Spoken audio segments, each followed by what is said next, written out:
So, ito na yung alternative ng healthy meat. Ayaw natin kumain ng other meat kasi nga hindi healthy yung meat. No? Ito na, yung rabbit. No? Pwede natin gawin itong alternative. Bakit natin sinasabi siyang healthy? No? Ito na siya.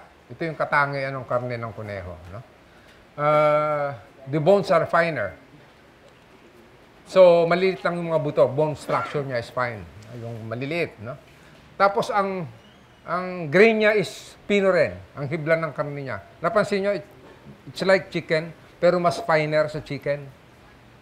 Kaya ito, some people na on diet, isa ito sa mga kinakain nila. Rabbit meat. Because mas madali siyang i-digest ang rabbit meat. Yung iba, ito yung pagka on diet ka, ito yung binibigay nila. You eat rabbit meat. No? But not here in the Philippines, sa abroad. No? Malaman siya, no? Then tender, mild taste, tapos all white meat. Kung kayo ayaw nyo kumain ng chicken legs, kasi nga hindi siya white meat. So ito, lahat ng parte ng rabbit is all white meat, para siyang pitso. In comparison to other meat, no? Puntahan lang natin yon. Yan. Cholesterol, comparison to other meat. Ito, nakuha namin to sa US. Nanggaling to sa US, no? Ang cholesterol content ng rabbit is pinakamababa compare mo sa chicken, beef, and pork. Ganyan siya kababa, no? Pero hindi siya wala. Yung iba kasi sinasabi lang, walang cholesterol. Meron pa rin siya, pero pinakamababa compared to other meat. Ito yung calories per pound. Pinakamababa rin yung rabbit compared to other meat. Tapos yung percentage of fats. Ito, totoo yan.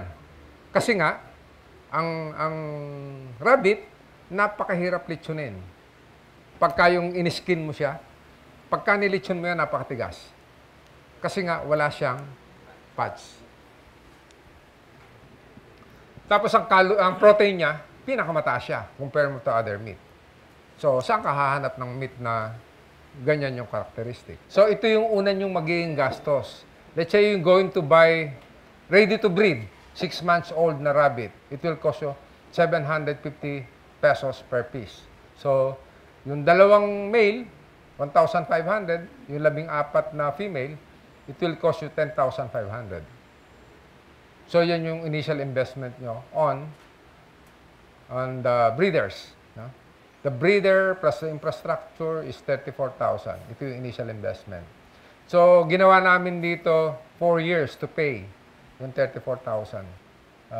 32,674.2 annual expenses. Ito yung we can produce with 14 female breeders.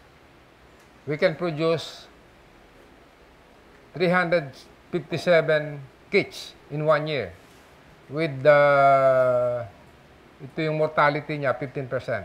So, we can produce 357. So, initially, inilagay ko to, if you're selling this for pet shop, at 100 pesos per piece.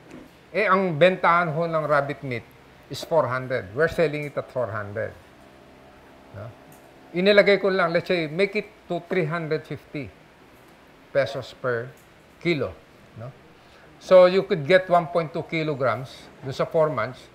You'll get 420 pesos per kit. Eh, 357 kits yung sa inyo. So, net profit nyo is 50,000 per year. So, kung babalikan yung initial investment, na gastos yung 34, recover nyo na for 1 year. Pero, for the start, imagine 16 pieces na breeder, kikita na tayo. Eh, pero, let's say we have hundreds of breeders. Di ba? Eh, kung times 10, so, kikita pala tayo ng 500,000 dito. 4-month-old rabbit. Yan. So, ganyan ho siya. Tinatanggal namin ang ulo. Kung kanina yung nakita nyo sa video with head, sa atin dito, hindi pa ganun ka-accepted ng rabbit meat eh. Ilagay mo pa yung ulo na nakadilat, lalo nang hindi bibilin. Diba? Kaya kami, tinatanggal namin yung ulo. Anyway, pwede naman namin gamitin yung ulo for the sisig.